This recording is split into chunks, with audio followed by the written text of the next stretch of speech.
성막이 25장부터 시작되는 거잖아요. 자, 25장부터 있는 성막의 의미를 먼저 알고 들어갈게요. 성막이 주어진 의미는, 이유는 24장에 피 뿌리 언약한 것 때문에 그래요. 19장에 시내산에 올라가서 주님과 만나고 율법을 지켜 행하면 내 백성 되겠다. 안 지키면 아니다. 그래서 율법을 줬죠. 백성들이 할게요. 그래서 하자. 그래가지고 24장에서 피를 뿌리 언약했어요. 이제 피 뿌리 언약하고 나서 놀라운 변화가 생겼죠. 이스라엘 장로들 70명이 산을 올라가서 주님과 먹고 마시는데 아무도 해를 당하지 않았다. 그러니까 피를 뿌린 존재만이 어디가요? 하나님 보좌에 올라갈 수 있는 거예요. 그러니까 우리가 주 앞에 설 수 있는 유일한 근거는 피예요. 피. 우리 행위, 우리 잘남 뭐가 있어요. 맨날 그러지만 잘난 게 뭐 이렇게 있어요. 하나님 앞에 늘 부끄러운 것밖에 없는데 그리스도의 보혈이 우리로 하나님 앞에 가게 해요. 근데 문제는 뭐냐면 피를 뿌렸는데 이제 피를 뿌려서 관계를 회복했지만 그 다음에 주어진 게 뭐예요? 율법을 지켜 행함이죠. 율법을 지켜 행해야 그 관계가 계속 유지되는 거예요. 근데 율법을 어기는 순간 관계는 깨지고 죽음인 거죠. 피를 흘려야 되는 거예요, 우리가. 이제. 그래서 그래야 되는데 하나님께서 모세에게 올라와. 내가 돌판 줄게. 그래 놓고 돌판 주겠다고 올라오라고 해놓고 25장부터 31장 끝까지 돌판 얘기는 하나도 없고 성막 얘기만 있는 거예요. 돌판을 주는 순간 이제는 계약서 받았잖아요. 도장 찍은 거. 그때부터는 계약 지키는 게 의무예요.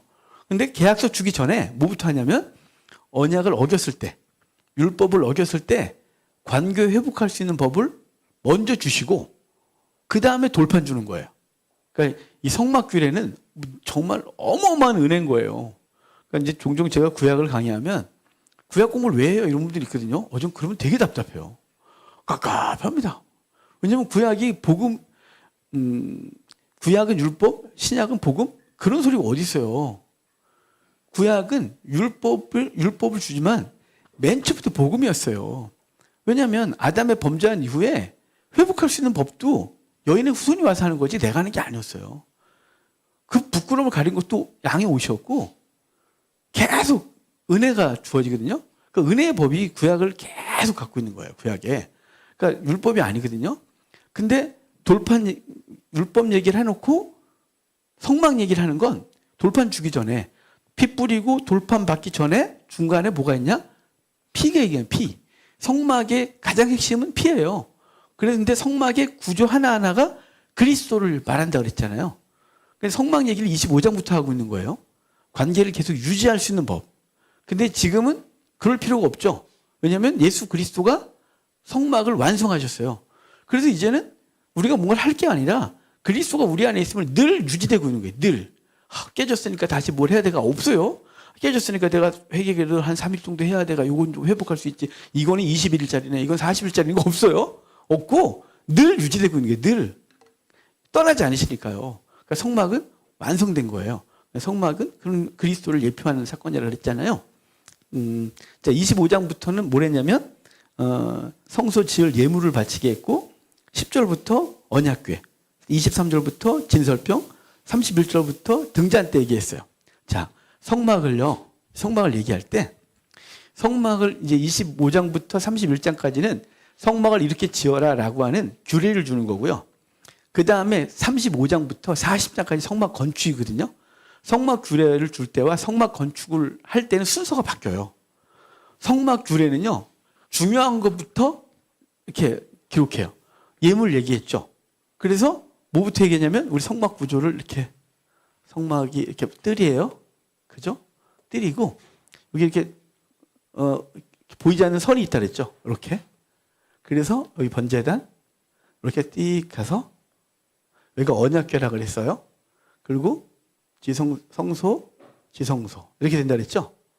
자, 지금 예물 얘기를 해놓고 첫 번째 한 게 이거예요. 언약궤가 1번. 그죠? 보고 계시잖아요. 두 번째가 떡상, 향단. 향단 얘기했나 여기? 갑자기 향단이 안 보이지? 이 향단 어디 갔어요? 이 어디 있어요? 향단 뒤에 있다. 죄송해요. 향단은 뒤쪽에 있어요. 신기하게.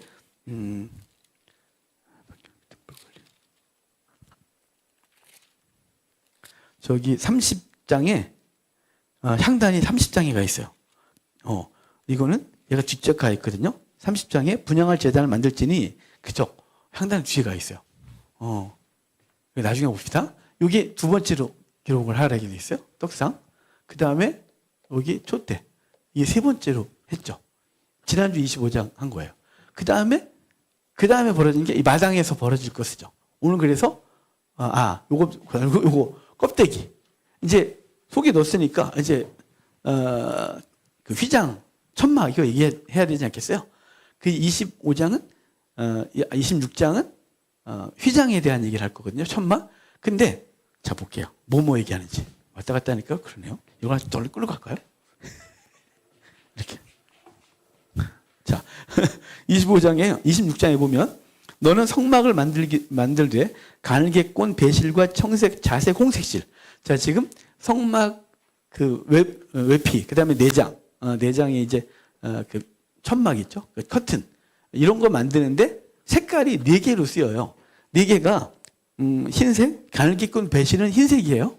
흰색, 청색, 자색, 홍색. 성막에 쓰여지는 색깔이 이 4가지예요. 이 4가지.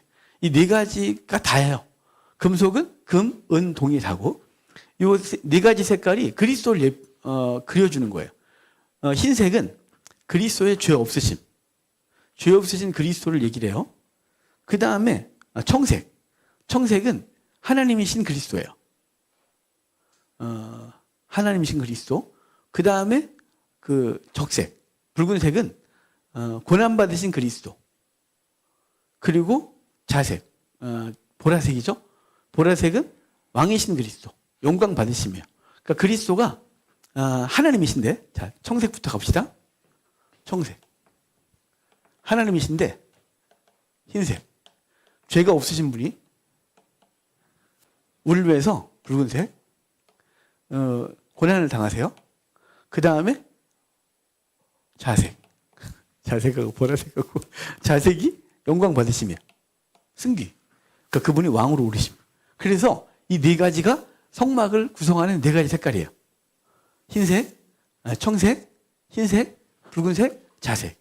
이것은 그리스도가 하나님으로서 죄가 없으신 하나님이 이 땅에 오셔서 우리를 위해 고난을 받으시고 그것의 결과가 그분이 왕이 되심이에요. 그래서 빌립보서 2장이 그분은 하나님으로서 하나님과 동등됨을 취하지 아니하시고 사람의 모양 오셔서 죄를 뒤집어 쓰고 죽으셔서 죽기까지 복종하셔서 십자가에 달려 죽으시고 그가 모든 이름이 그분 앞에 무릎을 꿇고 그분을 왕으로 부르게 된다는 빌립보서 2장 얘기죠. 그가 지금 요 색깔이에요. 주님은 하나님으로서 죄가 없으신데 우리의 죄를 뒤집어 쓰고 죽으시고 그 결과로 왕이 되신 영광 받으심을 얘기를 하고 있는 거예요. 이해가 되셨습니까? 4가지 색깔. 4가지 색깔로 성막의 모든 것들은 색깔 4개로만 구성되어 있어요. 그리고 이제 이것으로 휘장을 만드는데, 자, 휘장을 만드는데, 휘장이라는 그냥 통합적인 어떤 천막을 만드는데요. 자, 일단 좀 볼게요. 하나씩. 이제 이것으로, 4가지. 먼저는 이 색깔로, 저걸 조금해서 보여주지 않고. 자, 이제 성막이 이렇게 있다시피 성막이 성소예요. 그러면 천막이 1차, 2차, 3차, 4가지가 이렇게 뒤집어 씌우게 돼 있어요. 그림을 이렇게 못 그리죠. 저 옛날에 그림 했었는데. 저한테 그래도 미술학도였는데. 자, 4가지로 덮는 거예요. 껍데기를. 떡을 덮는데, 먼저 이 첫 번째 있는 게 4가지 색깔로 그룹을 짜요. 그러니까 속에 맨 안에 있는 그 휘장은 그룹이 새겨져 있는 천으로 덮는 거예요. 그러니까 천정을 딱 보면 그룹이 쫙 있겠죠. 천사 그림이 쫙 있는 형태로 첫 번째 걸 싸는 거예요. 첫 번째 걸 덮어요. 자, 그 다음에 두 번째. 이거는 흰 염소털로, 하얀 염소털로 짠, 그냥 흰색. 하얀 염소털로 짠 흰 천막. 이걸로 덮는 거예요. 이거, 흰색. 그 다음에, 요거는 붉은 물들인 순양 가죽. 순양의 가죽을 붉은색을 물을 들여요. 순양 가죽. 그래서 순양 가죽으로 덮어요. 붉은 물들인 여기 이제 26장 전체를 정리하는 거예요. 그다음에 맨 위에는 해달 가죽으로 덮어요. 그러니까 해달 가죽이 방수가 탁월하대요. 근데 얘가 얼룩얼룩하잖아요. 그러니까 물고 물범 뭐 이런 거 있잖아요. 그걸로 만드는 거거든요. 근데 그걸 왜 갖고 나왔냐면 이스라엘 고대 때 사람들이 그걸로 신발을 만들어 신었대요. 가죽신. 그러니까 그건데 먼저는 네 가지 색깔로 짠 휘장. 그러니까 그룹이 있는 거예요. 그 다음에 흰 염소털로 짠 천으로 덮어요. 천막으로. 그 다음에 붉은 물들이 순양 가죽으로 덮어요. 그리고 맨 위에 그 해달 가죽으로 덮어요. 자, 그럼 이게 대체 뭐냐? 기능성으로는 해달 가죽이 덮임으로 방수며 그 다음에 뜨거운 태양으로부터 보호해요. 기능성으로는. 그 다음에 속에는 별 기능이 없는 거죠. 일단 얘가 다 덮어주면 속에는 그냥 색깔이 유지되고 있는 거예요. 4개로. 그러면 4번 덮은 이유가 있지 않겠어요?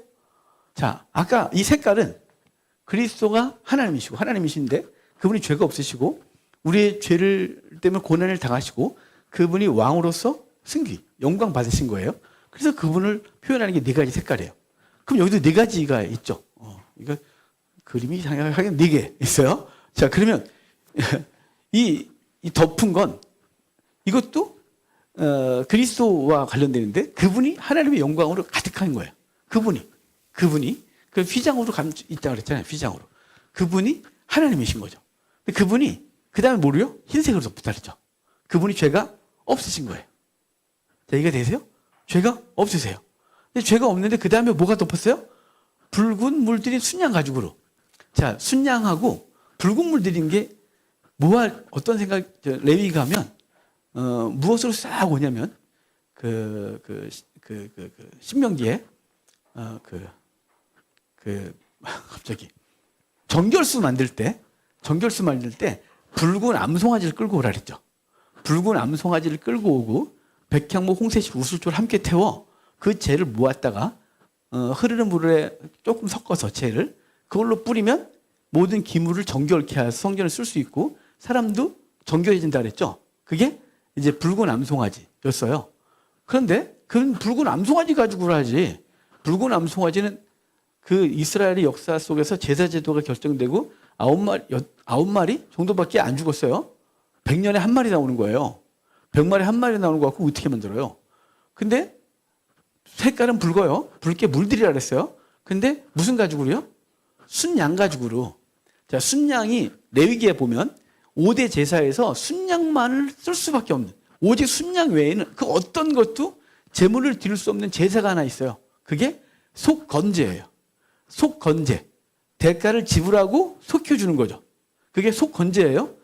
속죄제는 하나님과 관계 속에서 속죄. 속건은 수평관계라 그랬죠. 대가를 지불하고 하나님 앞에 나가서 제물을 드리는 것. 그게 속건제라 그랬어요.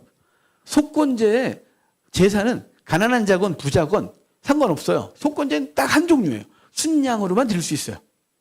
순양으로. 그러니까 대가를 지불한 거라 했죠. 자, 대가를 지불했다 이 말이 히브리어로 가을이에요. 가을. 가을에서 고일 법칙이 나온 거예요.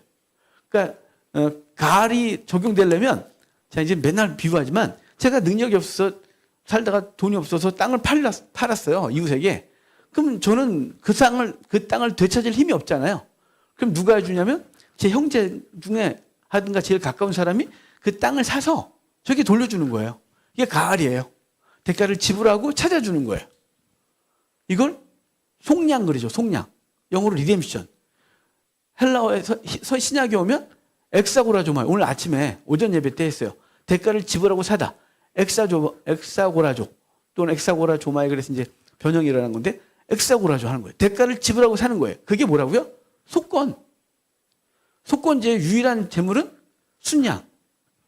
순양 가죽을 그냥 쓰지 않고 거기다가 붉은 물 들인 것은 그 속에 흰색이 있었죠. 그리스도가 죄가 없으신데 죄를 뒤집어 쓴 상태를 말하는 거예요. 그래서 그 붉은 암송아지의 특징이 털은 빨간데 속살은 그냥 일반 소처럼 같다 그랬죠. 속살이 빨갛진 않아요. 붉은 암송아지는 털만 빨개요. 속살은 똑같아요. 그것이 말하는 바가 죄 없으신 그리스도가 죄를 뒤집어 쓴 걸 의미한다 그랬잖아요. 그러니까 맨 속에 그 그룹이 새겨진 휘장은 하나님의 예수 그리스도의 신성을, 그 다음에 흰 그 염소털로 만든 흰색은 그리스도의 무죄하심을, 그 다음에 붉은 물들인 순양 가죽은 그리스도가 죄를 뒤집어 쓰심을, 그리고 그의 맨 겉에 뒤집어 쓴 그 물개가 해달 가지고 물범 별거 다 나오네요. 아니, 똑같은 종류래요, 그게. 그러니까 해달 가죽을 뒤집어 쓴 것은 그분이 볼품이 아무것도 없었던 것을, 그분이 사모할 만한 것이 아무것도 없던 그분이 우리 땅에 오셨을 때 우리의 모든 걸 채울하실 만한 분으로, 그래서 낮고 천하게 하시고 가난하게 태어나시고 그들과 함께 어울리시고 그들의 죄를 뒤집어 쓴, 그래서 우리의 모든 것을 아시는 분으로 이 땅에 오신 것을, 그러니까 그분의 외형은 볼품이 없으시고, 하지만 그분은 우리의 죄를 뒤집어 쓰시고 죄가 없으신데 그분은 하나님이었다는 거죠. 다시 거꾸로 하면 하나님이신 분이 죄가 없으시게 오셔서 우리의 죄를 뒤집어 쓰시고 그 정말 비참한 삶과 죽음을 사셔서 우리를 대속하신 것, 그게 그분이에요. 그래서 요한복음 1장 14절에 그가 우리 가운데 거하심에, 맨날 비슷한 얘기를 하네요. 맨날 비슷해요. 좀 새로운 얘기 좀 했으면 좋겠어요, 저. 근데 복음이 새로운 게 없다는 게 문제죠. 우리 가운데 거하신다 이 말이 장막을 쳐주신다. 그죠? 창세기 19장에 셈의 장막에 거한다. 그죠? 장막에 거하는 거예요. 요한계시록 7장에 그 하나님께서 보좌에 앉으시니까 그 구원받은 자들에게 장막을 쳐주시면, 계속 장막이 쳐주고 있죠, 장막. 이게 대세에 지금 똑같은 거? 이거는 성막은 그리스도에 대한 완벽한 예표예요. 완벽한 예표. 그러니까 성막을 제대로 공부하면 그리스도를 제대로 아는데, 제가 성막에 대해서 이렇게 그런 건 제가 가끔 우리 목사님들이 성막 강의를 듣거나 그러면 대체 저 얘기를 어디서 나온 얘기를 저렇게 하지 싶을 때가 있어요.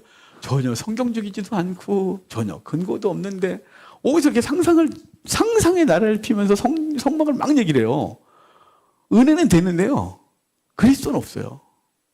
여러분, 은혜 되기 전에 반드시 뭐가 있어야 돼요? 그리스도가 나와야 돼요. 그리스도가 없는 은혜는 허상이에요. 십자가가 없는 은혜가 뭔 조용해요? 뭔 가치가 있어요? 세상의 은혜가 우리를 얼마나 즐겁게 해요. 돈 많으면 좋죠. 돈 많은 거 싫다는 사람 제가 본 적이 별로 없어요.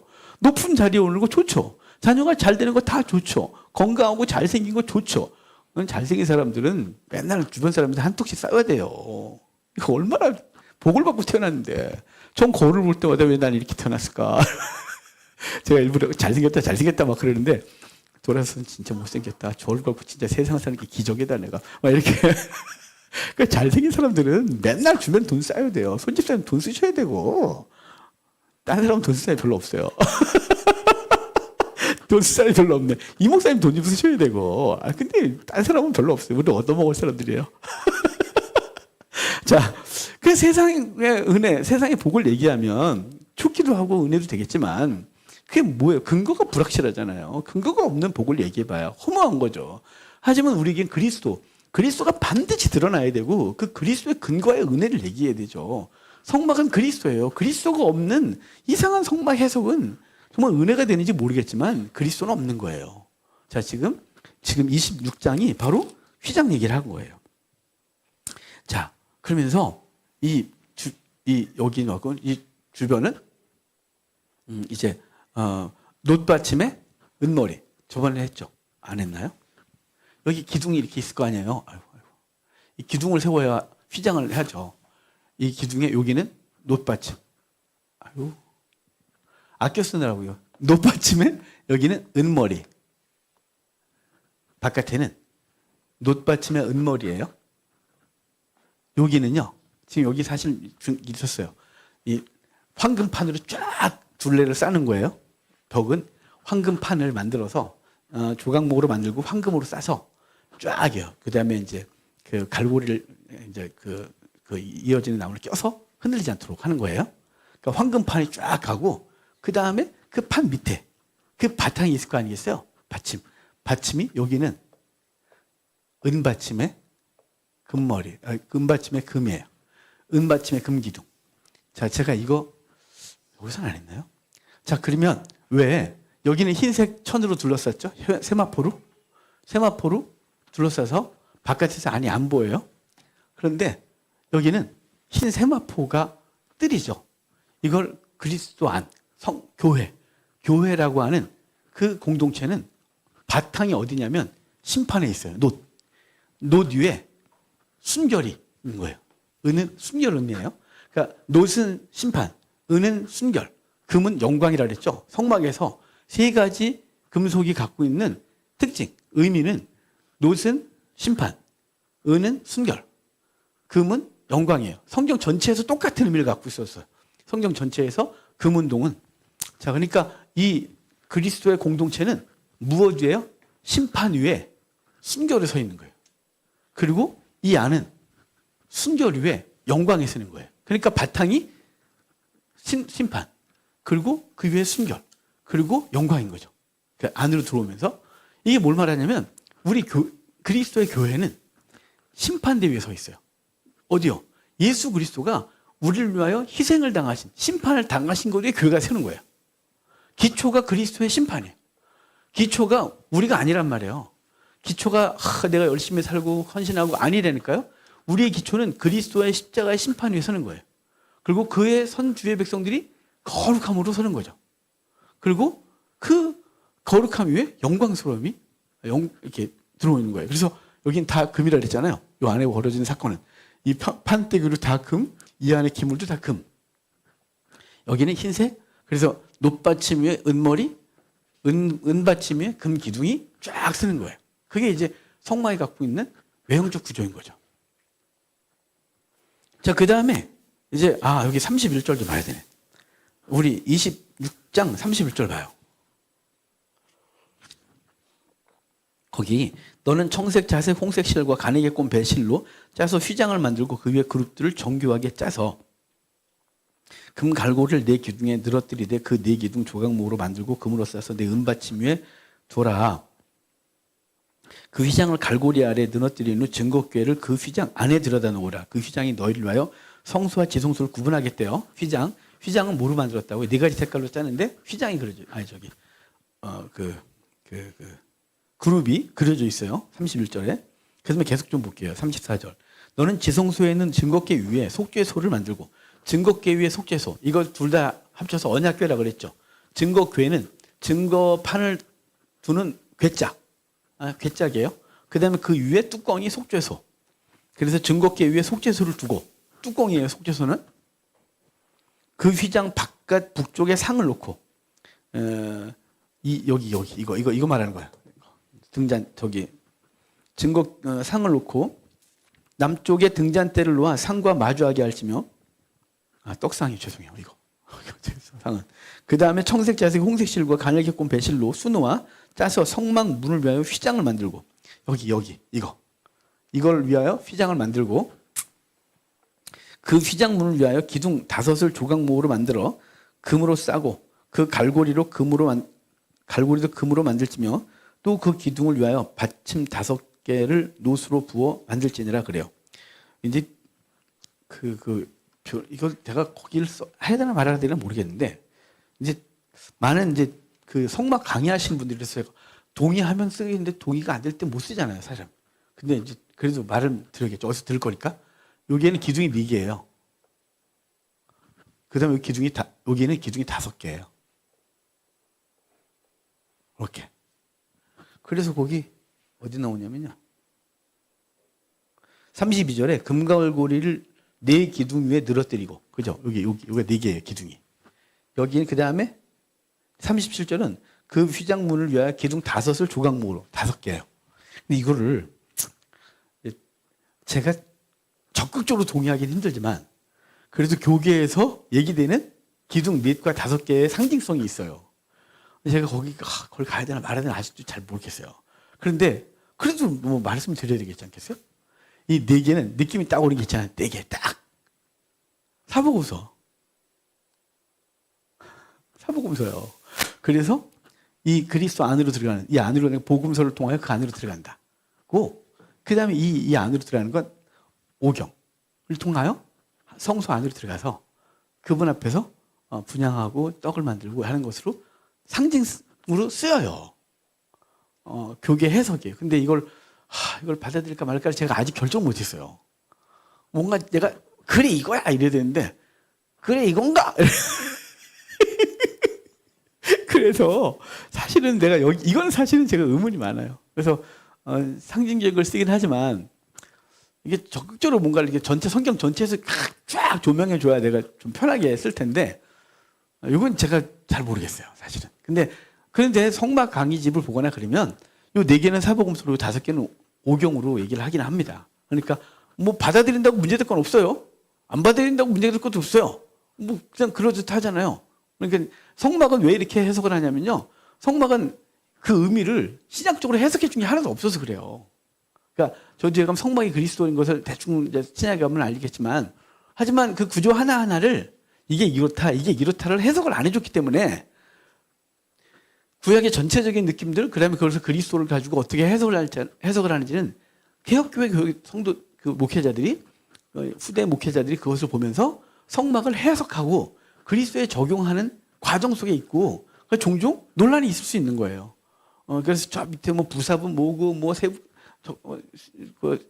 집게는 뭐고, 이렇게 다 있는데, 거기까지 해석을 제가 잘 안 해요. 왜냐면 거기까지 가면 너무 알레고리컬해서, 이거 좀 넘어간다 싶어서 넘어가는 건 아니고 정말 진짜 이건 명확하다라는 건 제가 여러분께 말씀드리는 거예요.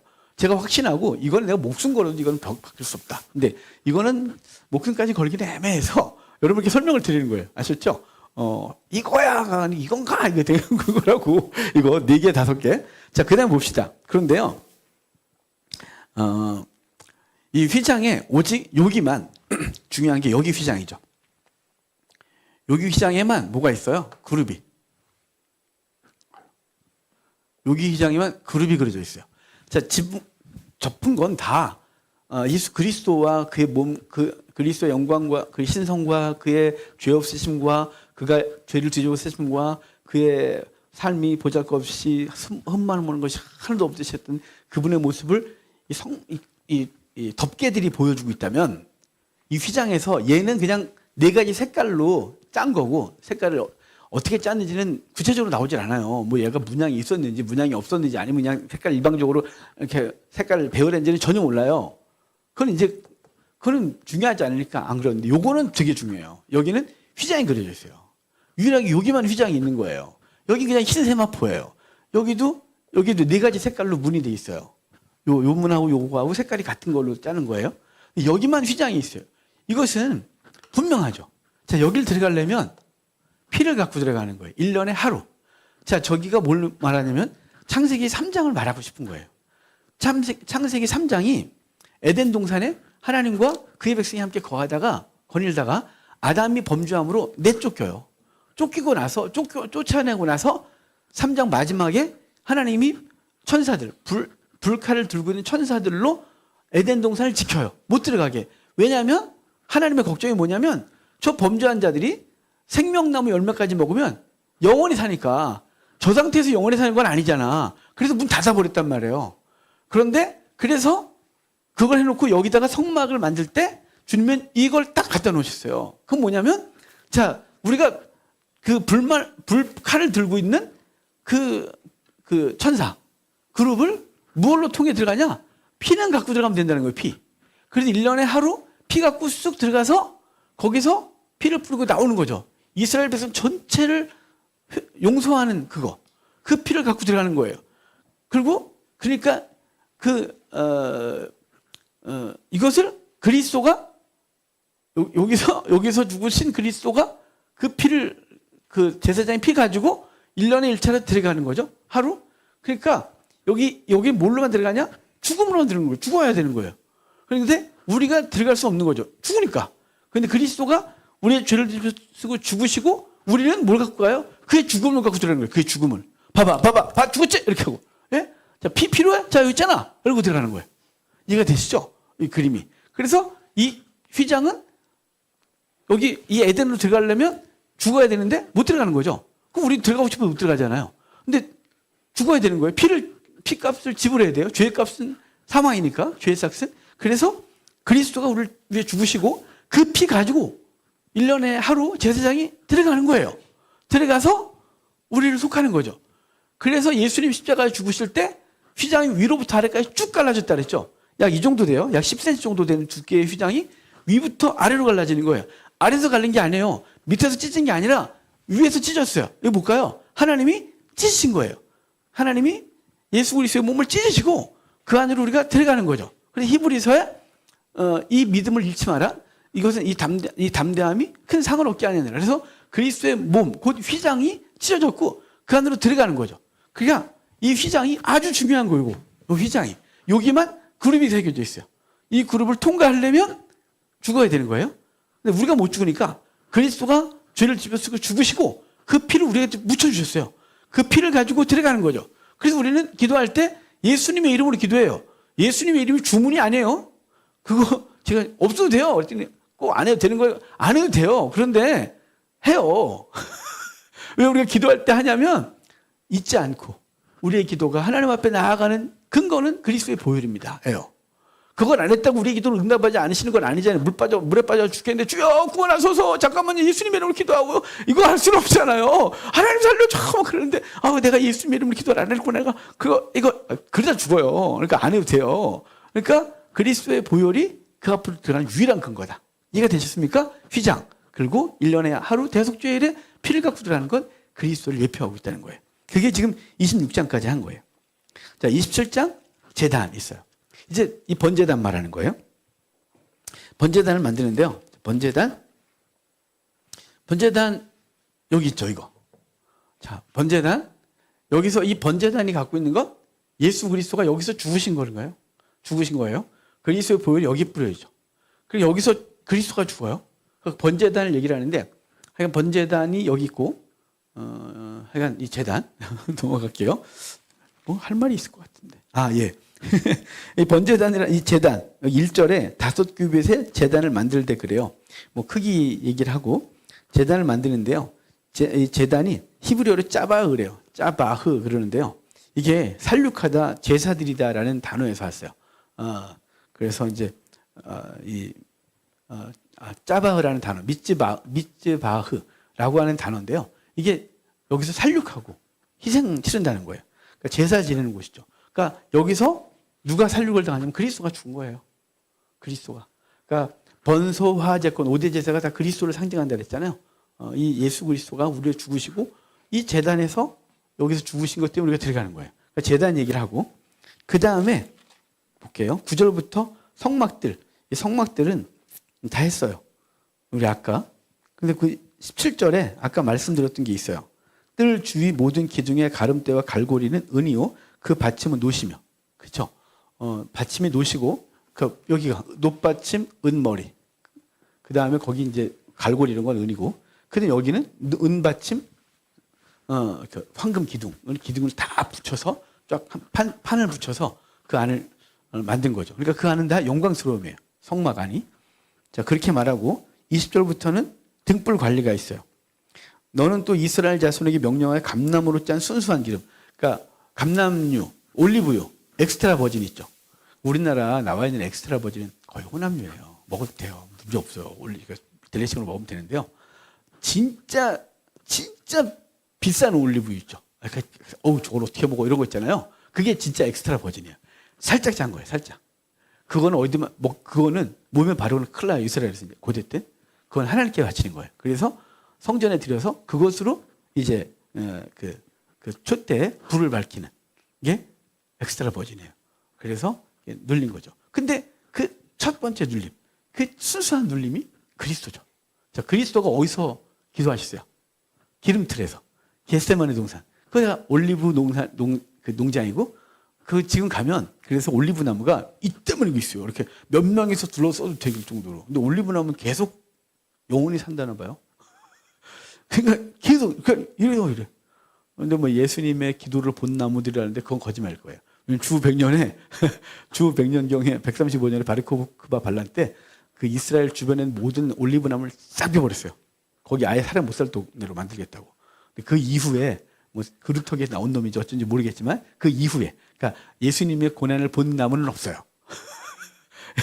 그러니까 사람들이 하는 말이죠. 근데 하여간 중요한 건 예수님이 기름틀에서 기름을 짜요. 그리고 그분의 그 헌신, 그분의 기도와 눈물이 예배를 드리게 되는 거죠. 하여간 어찌됐거나 그 순수한 기름, 그것은 그리스도가 당신을 짜내신 거예요. 혼합되지 않은 거죠. 그래서 등불을 켜요. 아론과 그의 아들들로 회막안 증거궤 앞 휘장 밖에서 저녁부터 아침까지 항상 여호와 앞에 그 등불을 보살피라. 그러니까 등불이 꺼지면 안 돼요. 이는 이스라엘 자손이 대대로 지킬 주례니라. 그래서 등불이 항상 켜져 있도록 하는 거죠. 이 등불이 켜져 있다. 이 말을요, 성경 전체를 보면 예배가 계속 드려지는 상태. 성전이 예배를 계속 드리고 있는 상태인 거예요. 그리고 신약으로 따보면 요한계시록의 1장에 그분이 7 촛대 사이에 서시죠.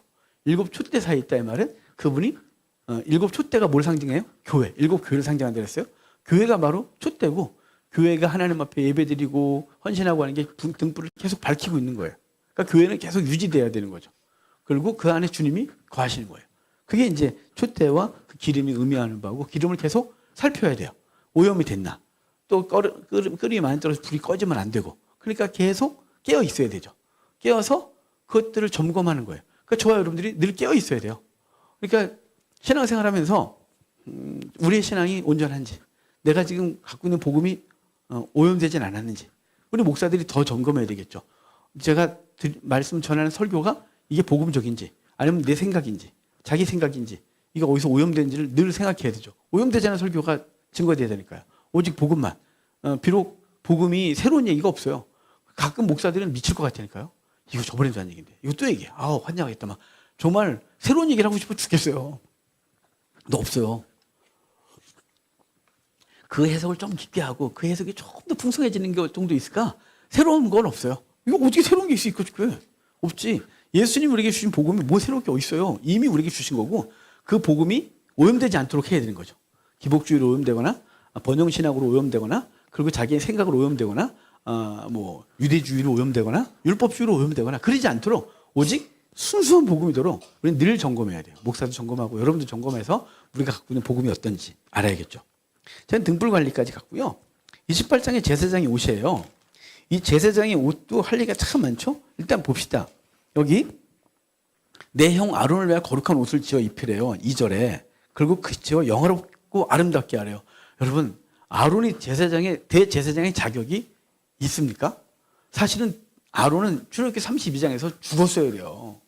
출애굽기 32장에 지금 이거 받고 있잖아요. 이거 여기선 지금 이 장면 받고 있어요. 하나님 앞에 성막들이 막 받고 있는데 저 밑에서 하는 짓이 보이세요? 밑에서 백성들이 야 모세가 안 내려와. 큰일 났어. 우리를 위하여 우리를 인도한 신을 만들어. 그랬더니 아론과 훌이 아래에 있었죠. 우리 24장 어디 보냐면 24장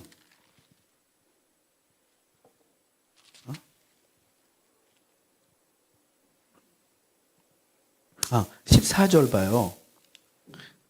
24장 14절에 모세가 이제 하나님 앞에 돌판을 줄게 올라와. 그래서 올라가기 전에 장로들에게 이르되 너희는 여기서 우리가 너희에게로 돌아오기까지 기다리라. 아론과 훌이 너희와 함께 하리니 무릇 일이 있는 자는 그들에게로 나아갈지니라. 그래서 지금 모세가 산에 올라갈 때 자기가 없으면 사람들이 정신이 없을까 봐 아론과 훌을 보여주면서 이분들한테 와. 이분들이 너희들의 문제를 해결할 거야. 그동안 자기가 1000부장, 100부장, 50부장, 10부장 세워서 하다가 자기가 없으면 난리가 날 거니까 이분들이 있으니까 이분들한테 라고 했단 말이에요. 이스라엘의 실제적인 지도자가 40일 동안 이 둘이었어요.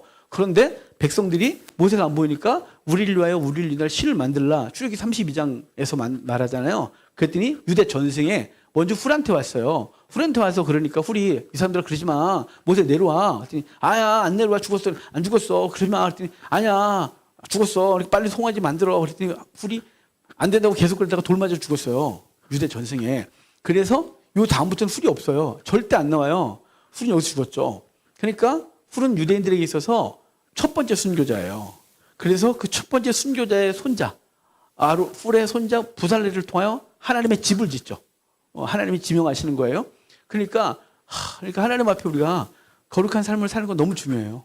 그러니까 비록 우리 때에는 이건 좀 잘못하면 기복주의 갈라. 우리 때에는 우리가 어떻게든 이 땅에서 고난을 좀 당할지 모르겠지만 믿음을 지키고 그 믿음으로 사는 사람들의 후손은 영적으로 복을 받게 되죠. 그러니까 삶은 팍팍할 수 있어요. 아니, 삶이 부유하건 팍팍하건 그게 무슨 문제겠어요. 부유하면 잘못하면 우리 믿음 망가지고요. 팍팍하면 도리어 경건하고 깨어서 막 전투적으로 신앙생활을 할 수 있지 않겠어요? 그렇다고 가난하지 마십시오. 힘들어요. 힘들어. 밥을 굶을 정도로 그러지 마시고 적당히 살 만큼은 사셔야지. 중요한 건 뭐냐면 그건 중요하지 않은 거예요. 아론의 손자 훌이 하나님의 집을 짓는 영광을 얻어요. 훌이? 아론의 훌의 손자 부살렐. 죄송해요. 아론의 손자 훌이라네. 자, 훌이 순교예요. 그러니까 훌이 순교하고 사람들은 전생에 여기 성경에 안 나와요. 아론한테 가서 그러니까 아론이 시간을 끌다가 도저히 안 되겠으니까 그러면 귀걸이 갖고 와. 그래서 귀걸이 갖다가 녹여서 송아지를 만들고 이렇게 말하잖아요. 이게 우리를 인도한 신이다. 우리의 신이다. 그래서 그 앞에서 제사를 지내고 먹고 마시고 뛰어돌아요. 종교 행위를 똑같이 했어요. 하나님께 하듯이 얘를 그냥 그냥 보이지 않는 하나님에서 보이는 신을 만들었을 뿐이에요. 그리고 하나님께 영광 돌리는 건 동일한 거예요. 32장을 지금 보면 시간이 많이 가니까 동일해요. 그러니까 그들은 하나님 섬기듯이 했어요. 우리가 하나님 섬겼는데요. 그런데 하나님이란 대상이 이상해졌죠. 형상을 바뀐 송아지가 돼 있을 뿐이에요. 하나님 분노하셨고 결국 모세가 돌판 갖고 서로 깨부시게 되죠. 자, 그러니까 아론은 사실 그 장면에서 아론은 핑계할 수 없었어요. 근데 아론이 너 왜 그랬어? 형이 이제 동생이 형한테 형 왜 그랬어? 그러니까 아론은 그러잖아요. 이거 백성들이 막 그래서 금붙이 갖고 그래서 금을 불 속에 던졌더니 송아지가 나왔어. 그렇게 된 거야. 라고 말하잖아요. 돌 맞아 죽었어야 돼요. 근데 하나님이 아론을 안 죽이세요. 안 죽여요. 아론이 뭐 눈물 회개하고 금식을 하고 막 옷을 찢고 그런 거 없어요. 아론은 핑계를 댔어요. 치사하게. 아주 비굴하게. 근데 하나님은 놔두세요. 그를 제사장으로 삼으세요. 대제사장으로. 자, 인간 대제사장은 허물이 많아요. 하나님이 그에게 은혜를 베푸셔서 대제사장의 옷을 입혀준 거예요. 그가 제사장의 자격이 있던 게 아니라 대제사장의 옷을 지어 입혀서 그로 제사장이 되게 한 거예요. 예수 그리스도는요. 흠이 없는 멜기세덱의 반차를 따른 대제사장이라서 자기를 위하여 속죄할 필요가 없는 분. 아론의 계보는요. 그 본인들이 흠이 있어서 그도 하나님 앞에 죄가 있어 자기를 위하여 죄를 속해야 되고 매번마다 자기 죄를 속하지 않으면 그분 앞에 설 수 없는 존재. 우리 인간인 거죠. 근데 우리는 아무 자격이 없는데 주께서 뭘 했어요? 옷을 지어 입히심으로 그 옷을 입고 그분 앞에 설 수 있게 된 거예요. 우리가 만인 제사장주의 있잖아요. 대제사장은 그리스도예요. 우리가 그분 앞에 서는데 우리가 무슨 제사장 역할을 할 수 있겠어요? 더러운데 지난 일주일 동안 깨끗했어요? 저는 그렇게 말할 수가 없어요. 저 나름대로 착하게 살려고 몸부림을 쳤지만 제가 어떻게 이럴 수 있겠어요? 저 어제 새벽에 제가 오늘 설교 때문에 스트레스 너무 받았나 봐요. 꿈에 별 희한한 꿈을 다 꿨어요. 막. 뭔 꿈을 꿨는지 모르겠어요. 근데 새벽에 아침에 일어났는데 기분 나쁜 거 있죠. 기분 나쁜 거. 그냥 기분이 나빠요, 그냥. 근데 아마 꿈에서 막 별짓을 다 한 것 같아요. 싸우기도 하고 눈도 왔는데. 눈도 왔지. 하여간 뭔지 모르겠는데요. 불편해요. 여러분, 꿈에서도 난 죄를 져요. 그러면 이게 어떻게 우리 하나님 앞에서 온전해요? 그런데 하나님이 옷을 입혀 지어준 거죠. 여기 지금 아론을 불러다가 아론이 흠이 많아요. 제사장의 자격 안 돼요. 그가 훌처럼 순교하지는 못했고 비굴하게 그런 타협을 하고 송아지를 만들었고 잘못했다가 아니라 핑계를 댔어요. 그럼에도 불구하고 그를 대제사장으로 삼으세요.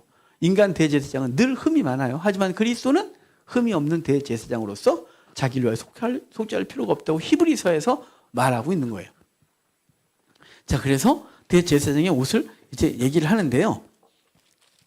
시간이 30분이네요, 벌써. 아이고, 참나. 자, 그래서 27장까지만 한 걸로 하고 28장부터는 또 다음 주로 대제사장의 옷을 많이 빨리빨리 끝내야 되는데. 자, 그러니까 이렇게 되고 다음 주에 또 이어서 보도록 하겠습니다. 기도.